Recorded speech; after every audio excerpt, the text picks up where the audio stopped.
Come in. Welcome. I'm E.G. Marshall. Welcome to the world of terrifying imagination. In 1843, a Dr. James Braid of Manchester developed the art of being able to produce trance sleep. Of course, he was not the first. That honor belonged to Friedrich Anton Mesmer. But Dr. Braid did coin the name of this both beneficial yet potentially disastrous parascience, hypnotism.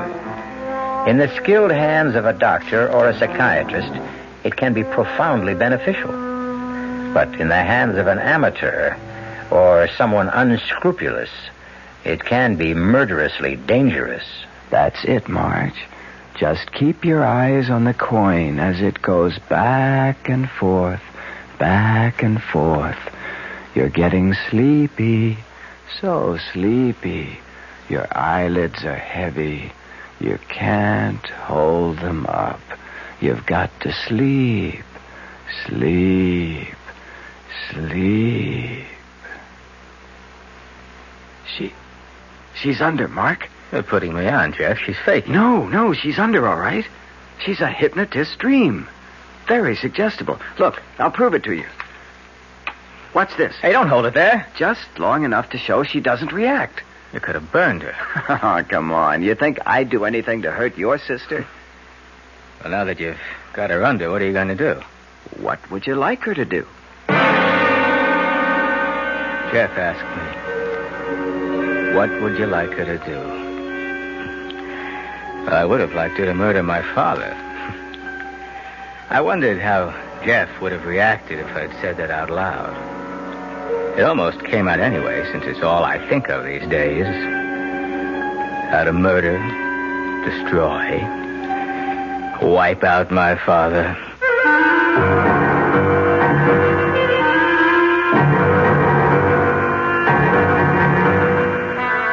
Our mystery drama, Murder with Malice, was written especially for the Mystery Theater by Ian Martin and stars Marcia Rod and Ira Lewis. It is sponsored in part by new sugar-free diet 7-Up and Buick Motor Division. I'll be back shortly with Act 1. When you feel like having a cold Budweiser, do you automatically reach for a glass? Well, sure, Bud's a great beer any way you drink it. But without a glass, you're really missing something. Now, take that wonderful Budweiser head of foam, for instance. Those bubbles, tiny though they are, still amount to something pretty special at the top of your glass. Taste appeal and eye appeal. Two results of exclusive beechwood aging and natural carbonation. It takes a lot longer to brew Budweiser that way, but brewing beer right does make a difference that you can taste. That's why, when you say Budweiser, you've really said it all. Anheuser-Busch, St. Louis.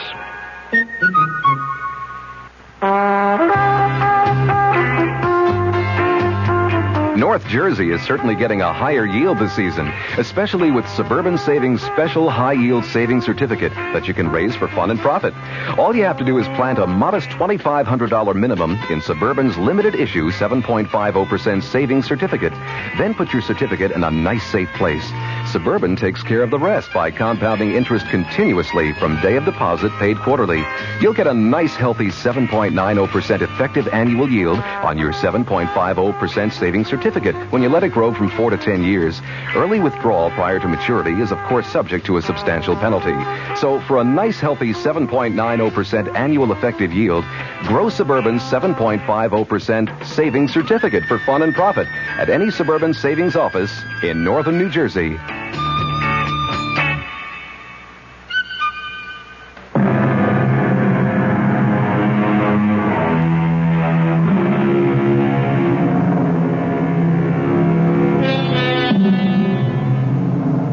Principles of Mental Physiology, Carpenter wrote, "The method of producing this state consists in the maintenance of a fixed gaze on a bright object placed somewhat above the line of sight.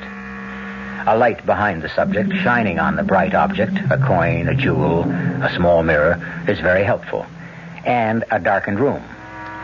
Once the subject is in the trance, he or she is open to post-hypnotic suggestion.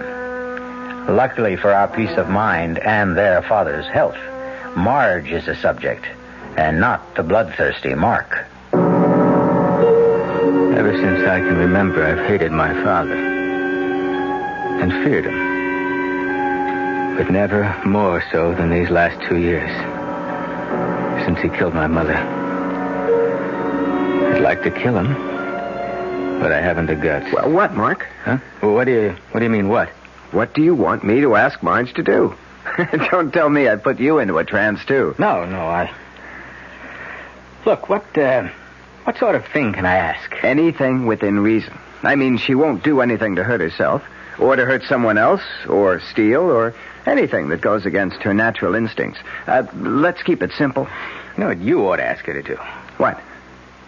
Marry you. She's got a chance to shake this scene and have some kind of decent life of her own and get away from that monster upstairs, and she won't take it. She loves her father. That murdering... Hey, come on, take it easy, Mark. He killed my mother. It was a car accident. He was going 90, and he was drunk when they crashed. It's a miracle anyone came out of it alive. It's a pity it had to be him. He got off lucky. Lucky? A shattered pelvis? Condemned to drag himself around on canes for the rest of his life? I hope he never knows a moment when he's not in pain. Hey, Mark. Come on, let's knock it off. I want to bring Marge out of the trance. Wait a minute. We've got a bet going here. You claimed you could prove post-hypnotic suggestion, didn't you? Yeah? Well, suppose you... Damn, that grandfather clock drives me crazy. Old man's pride and joy hasn't missed a chime since the day he was born. Did it wake Marge? No. She'll stay under till I bring her out of it. What were you going to say before? Well, suppose you were to tell Marge to hit up the old man for $5,000 tomorrow at breakfast. Would she do it? Well, she might if she thought it was justified. Well, tell her I need it to pay off some debts. Do you? What's the difference? She won't get it? No, Mark, I'm sorry. No go. Now, if you want Marge to try to get money for you, you ask her directly, when she's fully conscious. Like I figured, the two of you are just putting me on. Oh, no. No, I'll prove that to you. Marge? Marge? Yes? I want you to do something for me tomorrow morning. All right. What time's breakfast? 9 on the dot. Another of the old man's fetishes. Okay. Now, Marge, I want you to come down and be at the breakfast table at 2 minutes to 9 tomorrow morning. Then, when the clock strikes 9, on the last chime, no matter what's going on, you will say, "Hickory-dickory-dock. The mouse ran up the clock. The clock struck 9, and I feel fine. Hickory-dickory-dock." And you won't remember you said it. Will you do that? Yes? I won't forget. No. Now, you've been having a nice rest. But it's time to wake up and feel refreshed and relaxed. You will wake up when I say now. Now. I feel as if I... What are you staring at? The two of you. Jeff, did it work? Mm-hmm. You really put me under? About 10 minutes. Oh, that's scary. You know, why, if you can make me draw a blank like that, you can make me do anything. Oh, no, don't worry. I couldn't make you do anything you didn't really want to. I should hope not. Where did you learn this handy little parlor trick? I once took some courses in parapsychology. Do you feel relaxed, Marge? Is your headache gone? I have to admit I do. And no headache.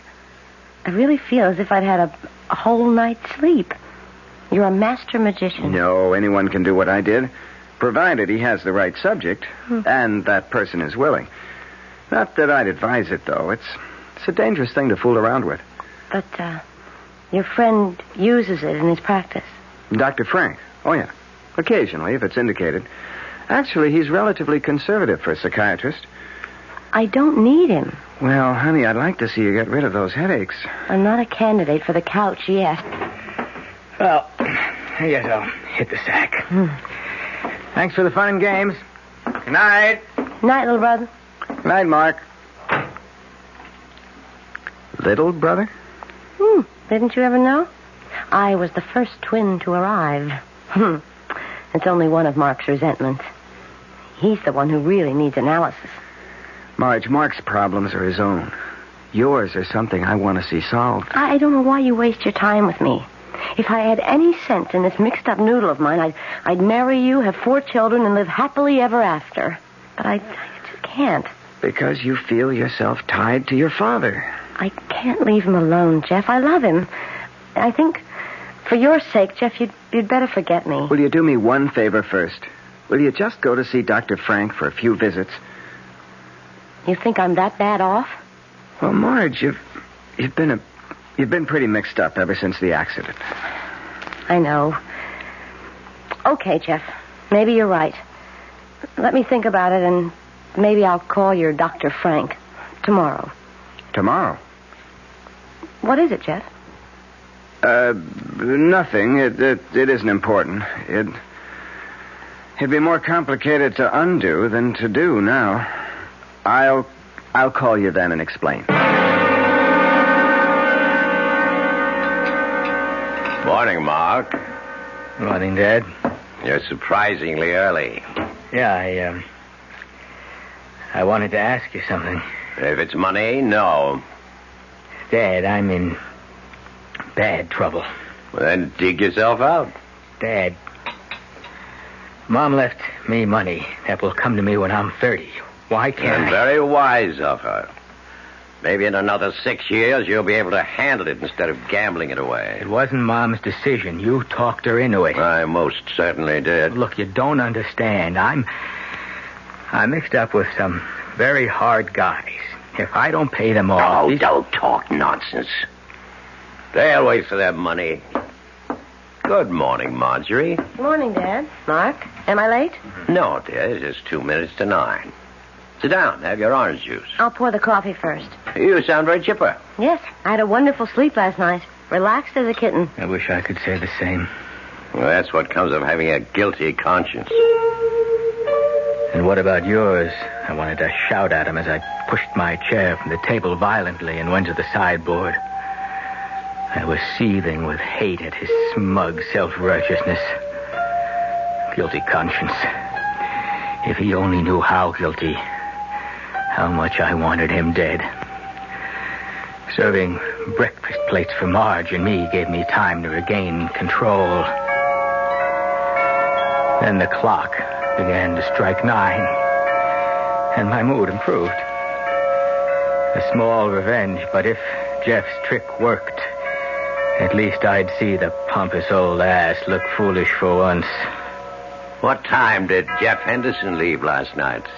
I think I'm old enough not to have to answer questions like that. Well, I think I have the right to ask any questions I want to in my house. Because I want to know if you're thinking again of marrying Jeff. Hickory-dickory-dock. The mouse ran up the clock. The clock struck 9 and I feel fine. Hickory-dickory-dock. What?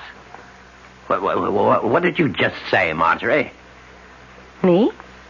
I didn't say anything. I just asked you a perfectly reasonable question, and you replied with a silly nursery rhyme. Nursery rhyme? Dad, I don't know what you're talking about. I didn't... She doesn't know. She said it. Keep out of this, Monk. It was post-hypnotic suggestion. It was what? Marge had one of her bad headaches, and Jeff thought he could cure it by hypnosis. And he did. But what's this about... Hypnosis? Marge, I must say I didn't think you'd be this foolish. I don't want Jeff Henderson in this house again. Dad, I'm the one the trick was played on. Where's your sense of humor? I haven't had any sense of humor since I lost your mother. No, don't help me. I don't need anyone. I can manage by myself. I don't expect it from my son, and I don't ask it from you, Marge. Dad, Oh, let him go, Marge. He's only looking for sympathy. Why do you have to be so hard on him, Mark? Because I hate him. I always have. Mark, he's our father. I love him. Well, maybe we're not... What do they call us? Enzygotic twins, after all, huh? I mean, I guess we came from two different eggs because the only thing I want him to be is dead. I think maybe we both need psychiatrists. I'll get it, Williams. Yes? Are you Mark Prentice? Yes. Well, open up, fella. Let me in. Oh, now, you don't want to see artillery, do you? Benny? Yeah. He sent me. What do you want? Oh, boy. Benny must be going soft. He lets you into him for 15 big ones. Now, look. I'm going to pay him. Oh, I know you're going to pay him. But when? Like, what's on account? I haven't got anything right now, but Benny knows that I come into my own money when I'm 30. You got 2 weeks, fella. 2. For whole account. Otherwise, a couple of broken legs, a little treatment around kidneys, you carry the rest of your life. And we'd still be waiting for the payment. You get the message? I'm scared. And I've never been so scared in my life. And I'm caught. They mean business. And I'll never change my father's mind. I'm going to have to kill him. But how? How?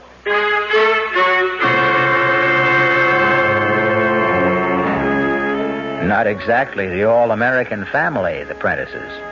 But then, where murder is contemplated, and where in fact it may be done, you don't expect to find very normal people. Especially where the murder is premeditated.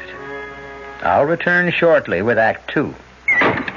Oh, somebody's been drinking my sugar-free Diet 7-Up, and it's all gone. Oh, actually, I saved a little. Oh, a bear! Hiya, Goldie. What's brewing? That's Miss Goldilocks to you. Oh, come on, kid. You mean you don't remember me? The cottage, the 3 chairs, the porridge? Baby bear! In the fur. Been a long time, Goldie. But Baby bear... Just call me BB.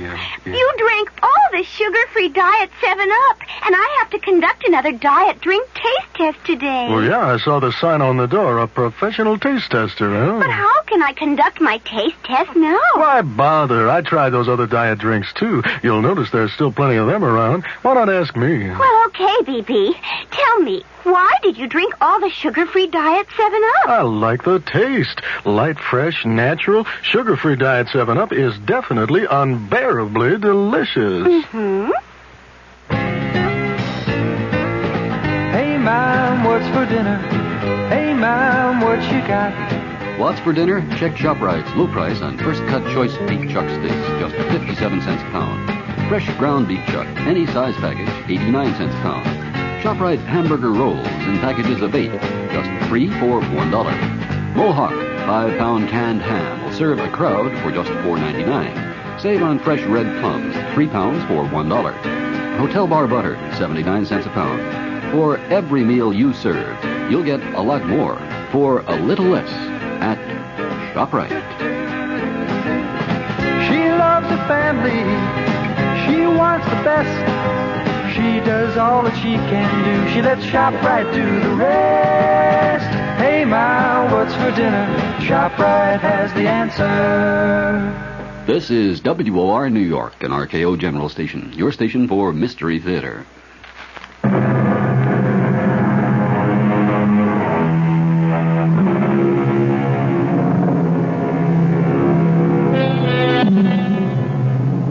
Almost 2 weeks have passed, and Mark has not been able to take any action towards solving his problems. Marge, at least under Jeff's urging, has had several sessions with Dr. Frank, and Harvey Prentice has continued to be himself, domineering, selfish, callous to any problems but his own. Mark? Yeah, Dad. What is it? Where the devil is Marjorie? I think she's with a psychiatrist. What does she need with a psychiatrist? You'll have to ask her that. Oh, not again. I trust she's not going to be late for dinner this time. Search me. Well, when she comes in, I'm in the study. Oh, by the way, I see you appear to be all in one piece. No bruises, no damage. Did you pay off your debts? No. Well, I told you nothing would happen. I've got 2 days left to come up with the money.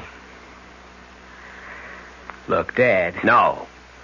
Not from me. Do you know that I'm scared to go out of the house? Has it ever occurred to you that you should and get a job? That's the way to pay your debts off. I couldn't pay my debts off with any job I can get. Perhaps you should have thought of that before you ran them up. Oh, it's easy to hate my father. And even the fact of murdering him would not be all that hard. It's just how to do it without being found out. It never occurred to me that my sister might provide the answer. Marge, Jeff, what are you doing here? I knew you had an appointment with Dr. Frank. I have the car, so I thought I'd wait and drive you home. I don't feel like talking, Jeff. Marge, I haven't seen you in almost 2 weeks. You won't even answer my phone calls. Are you mad at me? Not exactly. Is it that silly stunt I pulled with that post-hypnotic suggestion? No. Well, it's ever since that evening. I know. All right. Let's get in the car and you can drive me home. Sure.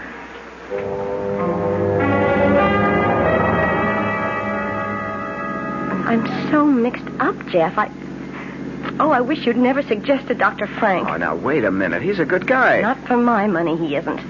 I know you meant well, but... But what? Jeff, I'm not good for you. Mark and I are all screwed up somehow. The whole family, we're Jonas. Keep away from us. Marge, nothing you can say. Why won't you listen to me? I don't want to see you anymore. I can't. There's nothing to explain, and I have such a headache. Well, maybe I ought to stay and give you another hypnotic treatment. No. Nobody else is getting inside my head anymore but me. Please, let's just make this goodbye. I don't want to see you again. Marge, wait a minute.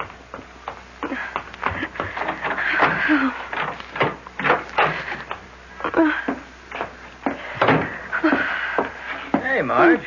What goes? It's nothing. Just leave me alone. Okay. Play it your way. Oh, I'm sorry, Mark. I didn't mean to snap. It's just the top of my head's blowing off. I'm not going near that psychiatrist again. Oh, what's the panic? The things he keeps saying. I think he's the crazy one. How come? Well, I'm not going to go through all the double talk about the id and the super ego and the ego, but what he finally got around to saying was that I was jealous of Mother. And because Dad put her first, I hated him and wanted him dead.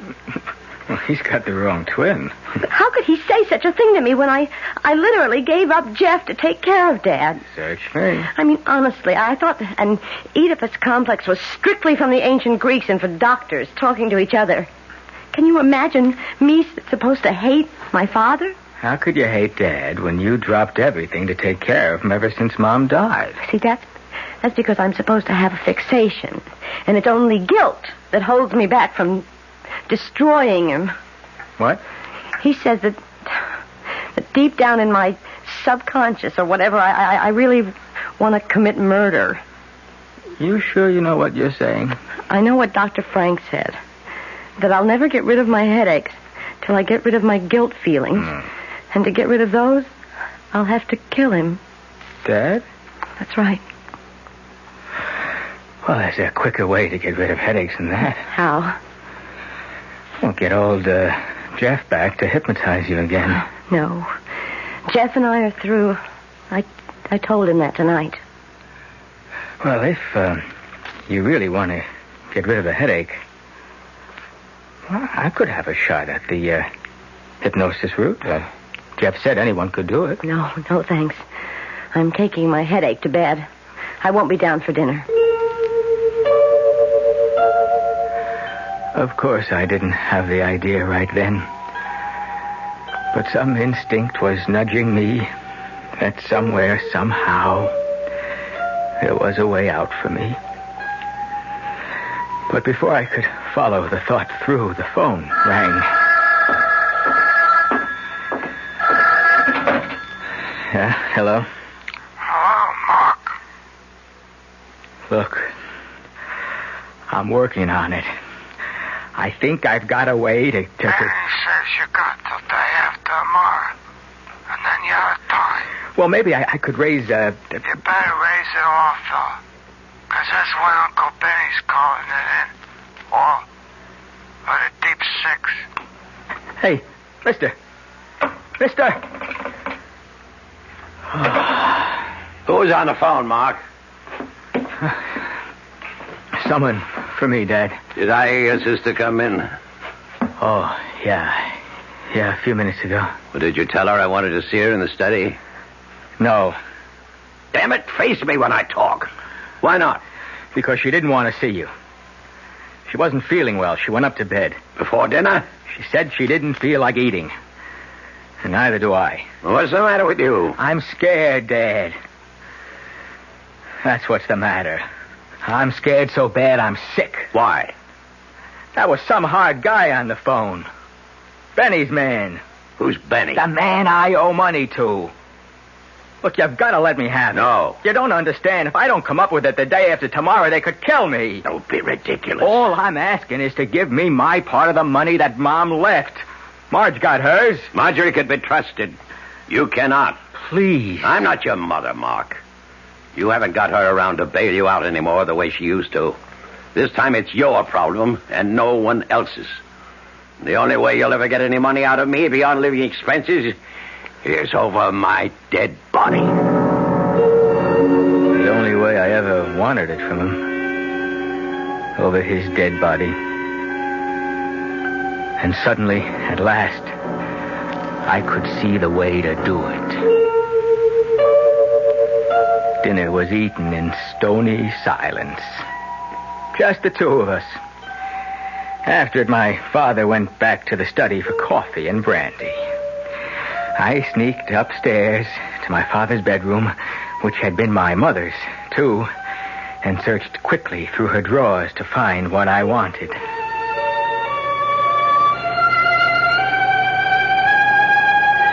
The rest was waiting till my father was safely in bed for the night, and then moving quietly along the upstairs corridor to my sister's room. Who is it? Mark. May I come in? I suppose so.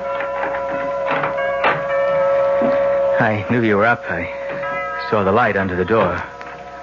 Dad came by to say goodnight an hour or so ago. I couldn't get back to sleep. What time is it? The witching hour. Midnight. Mind if I sit on the other bed for a moment? It's all right. My bed light in your eyes? No. It's just fine. How's the headache? Splitting. I wish I had some magic remedy. I'd just like to go to sleep tonight and never wake up again. No, you don't mean that. I do tonight. What's that swinging in your hand? That's a memento from better days. Remember, it's Mom's tic-toc watch. Oh, I haven't seen that in years. It's still so shiny. Where'd you get it? Oh, I've had it a while. Remember how when we were kids, she used to put us to sleep with it? The tic-toc watch. Tick-tock, tick-tock, back and forth. My eyes used to get glued to it. Tick-tock, tick-tock, back and forth, till I began to get so sleepy. So sleepy. So sleepy. Sleep, Marge. Sleep. Keep your eyes on the watch. Yeah, your eyelids are getting heavy. Heavy. So heavy. You've got to sleep. Sleep. Sleep. Marge. Marge? I can't believe it. She can't feel the flame. Marge, you're asleep. But you can hear me. Yes. I hear you. Who am I? You're Mark. Am I your brother? Yes? Your twin? Yes? Do you know our father? Yes. How do I feel about him? You hate him. How do you feel about him? Marge, I asked you. How do you feel about him? I hate him, too. Would you like to kill him? Yes. I've always wanted to. I want to kill him.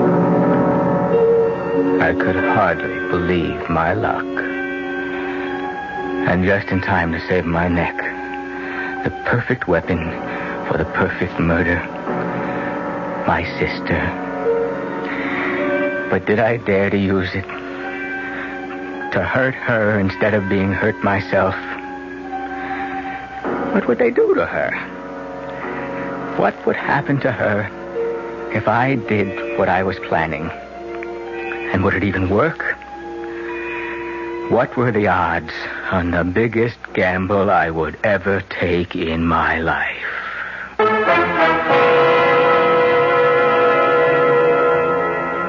A girl helpless under an hypnotic spell, at the mercy of the agent who wove that spell, her twin brother, himself at the mercy of passions beyond his control, eaten up with hate, tortured by fear, hesitating to make an unconscionable gamble with her life to save his own.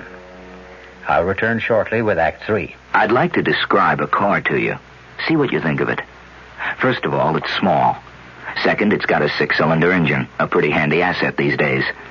Third, it's a Buick. Now, in spite of the fact that it's small, this car can seat 6 easily. It's got a 21-gallon fuel tank, which gives it great range. And it weighs several hundred pounds more than most imports, which in a small car is good. Now, what does it look like? Well, that's pretty tough to handle on radio. I'd hesitate to call it glamorous, and it sure isn't homely. I think handsome would be fair, and it offers some pretty attractive styling and trim options. The interior is definitely its strong suit. Now, if that sounds like a little more than your average small car, then I've described it properly. Because remember, this small car is a Buick. The car is called Apollo, Buick Apollo, and it's about as much small car as you'll find on the road today. See for yourself at your Buick Opel dealer. One of the 10 best newspapers in America. Easily the nation's best suburban newspaper. Becoming a paper of national influence. These words are from a recent issue of Time magazine. The newspaper described is Newsday, the Long Island newspaper.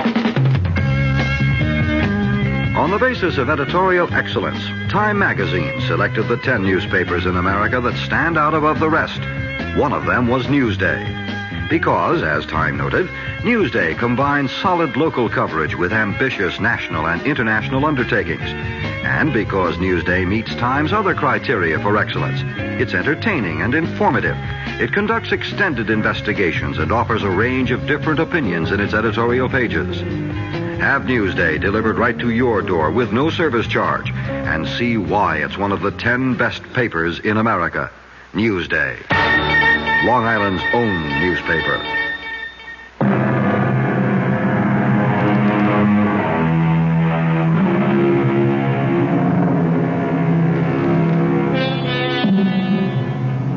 Marge lies still, her eyes wide open, but unseeing. Alongside, her brother Mark sits, his mother's watch still swinging its pendulum arc in his hand, unnoticed as he wrestles with the conscience which holds him back from this ultimate gamble. The gamble? Can anyone under hypnotic influence be induced to commit murder? If she killed, they'd never do anything to her. There's a whole history. The encephalitis she had as a kid, the nervous breakdown after Mom died. She's going to a psychiatrist now. Sure, I can get her off. Temporary insanity. Yeah, that's it. Only will it work? What was it Jeff said? She won't do anything to hurt herself. or to hurt someone else, or steal, or do anything that goes against her natural instincts. Natural instincts. What does that mean? Doesn't it mean what we really feel deep inside, even if we don't know about it? It's a gamble, but the odds aren't bad. It's Mark, Marge. Can you hear me? I hear you. Remember a couple of weeks ago when Jeff was here and we got off on the hypnosis kick? Yes, I remember. And what started it? I don't know. I think, yes, talking about being kids. Remember how even then Jeff was into the psychic bit? Yes. The funny cards and guessing and trying to reach each other's minds. And who was the best? We were. Why? Because we're twins. Twins go together. Remember how we always liked the same things? Mocha ice cream and rare hamburger, buttermilk, crazy things nobody else liked. We liked, just like we hated. What did we hate? You know. Coffee, half and half, and hot dogs without relish, and people who lie or cheat or murder. Murder? Like Dad. He killed Mother, didn't he? There was an accident. He was too drunk to drive the car. Didn't you hate him after the accident? I don't know. Don't you hate him now? Yes, I hate him. Would you like to see him dead? Would I? I would. And we're twins, remember? Yes, twins. We always think alike, right? We always think alike. I want to kill him. Don't you? I want to kill him. Then listen. Tomorrow night he'll go to bed early. He'll be fast asleep by 10 o'clock, you understand? Fast asleep by 10 o'clock. I can promise you that. I won't be here. But when the grandfather clock strikes 10, you're going to go to the dining room, right? When it strikes 10, I go to the dining room. In the sideboard drawer. You know which one. His dad's carving knife. The one he keeps honed to a razor's edge with the sharp point, remember? I remember. The carving knife. Right. And then go to his bedroom and plunge it into his chest. Listen to me, Marge. You'll be doing what you always wanted to do. You'll never have headaches anymore because the guilt will be gone. You'll be destroying him just as you've always wanted to do. Killing what you hate, what I hate. Killing all the hate in our hearts. You understand? When the clock strikes 10 tomorrow night, I am to get the carving knife and take it upstairs and plunge it into Dad until he is dead. And when you wake up in the morning, you won't remember any of this. I didn't sleep much that night, and next day was an endless nightmare. By the time dinner was over, I was a wreck. But the real strain was just beginning. No, it was no sweat to slip the barbiturate in Dad's coffee, and later to help him up to bed half comatose and get him settled snoring for the night. It was after the clock chimed 8:30 that I finally left the house to establish my own alibi. Stopping carefully, I might add, on the way out to make sure the clock was wound, although my father was usually infallible in seeing that it never ran down. And then I left the house.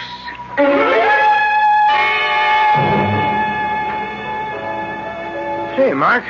Sorry I'm a little late. Oh, just glad you're here. Have you eaten? Yeah. You? Oh, long time ago. I ordered some setups. Scotch okay with you? One drink. Just thought we might have a talk together. What time is it? Around 5 or so to 9. Well, what do you want to talk about? Marge. Well, now, that's my favorite subject. You aren't the bearer of good news by any chance? Good news? Well, that she's changed her mind about me and I might have some kind of a chance with her? Oh, that's something we might discuss, Jeff. Let's have another drink first.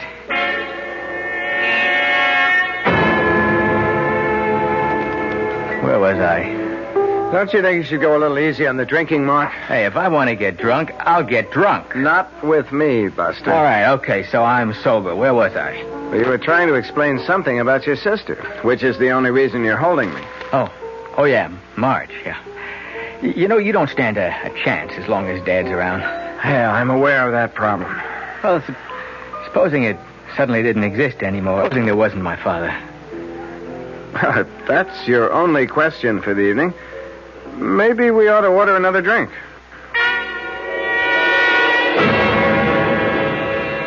Mark. Huh?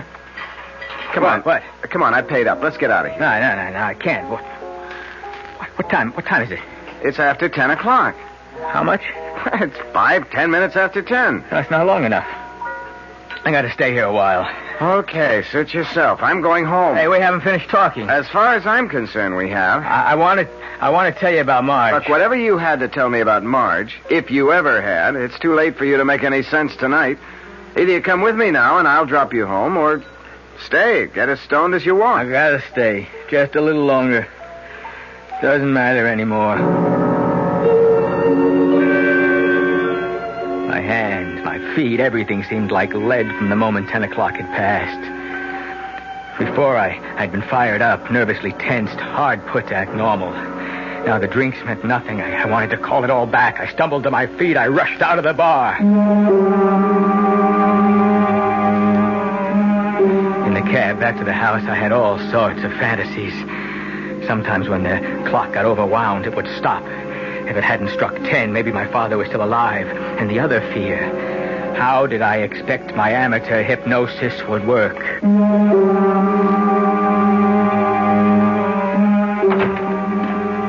In the house, empty. I was conscious of the echo of its sighs for the first time. Through the hall, up the big staircase, down the hall to my father's room. Everything seemed to echo. Carefully, I opened the door to my father's room and listened. No sound. I went in. I looked at my father where he lay, lit by a lamp on the far wall over the dressing table. The first thing I was conscious of was that he was breathing. And I saw the carving knife on the floor. It was instinctive to pick it up. It was bright silver and stainless steel, glittering in the corner lamp. There was no trace of blood. He wasn't dead. And I knew I would have to do this by myself. By myself. There never had been any other way. So I came to the bed, lifting the knife up high to drive it home. And suddenly his eyes were open, looking at me, recognizing what was about to happen. In one convulsive shrug towards me, his eyes glazed over. But in that last moment, he said, "You always wanted me dead. Dead. So, strike. Strike. For all the good it will do you."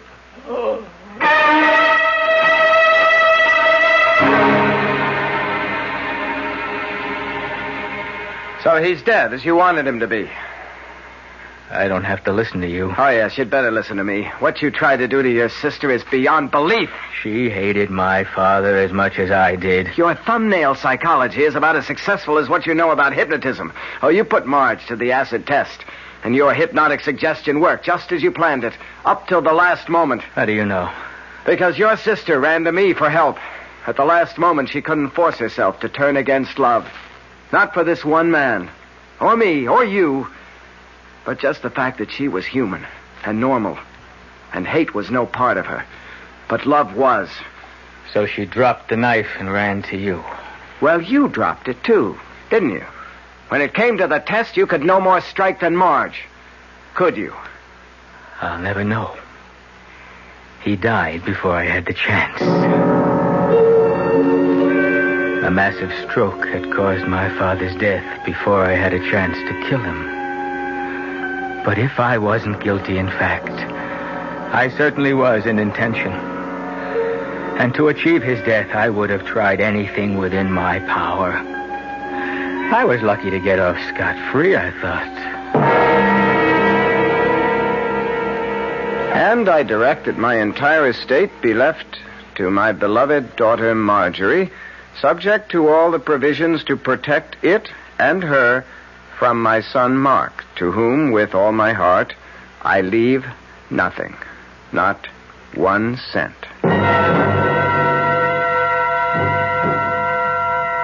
As attorney for the estate, Mark, I'm going to make sure your father gets his wish. Oh, sure, big deal. You figure to marry the heiress. I figure to protect Marge from you as long as I live. If I thought I could wring your neck by myself and get away with it, I'd be happy to do it. Luckily, I don't have to worry. No dough, brother. Not a penny. Go pay your debts.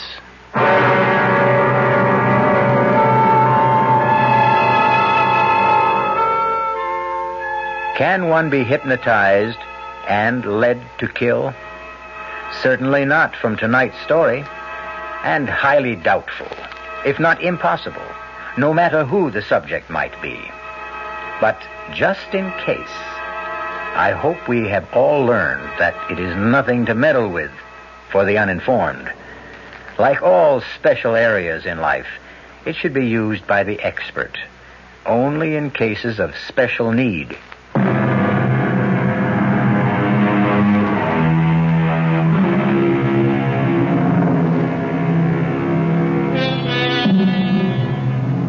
It was some time before Marge and Jeff were married, but once they were, the shadows and cobwebs were wiped away. Mark was only a dark memory that would disintegrate in time as thoroughly as his corporal self, trapped in his cement boots in the shifting muck of the river bottom where he lies. Who sows the wind must reap the whirlwind.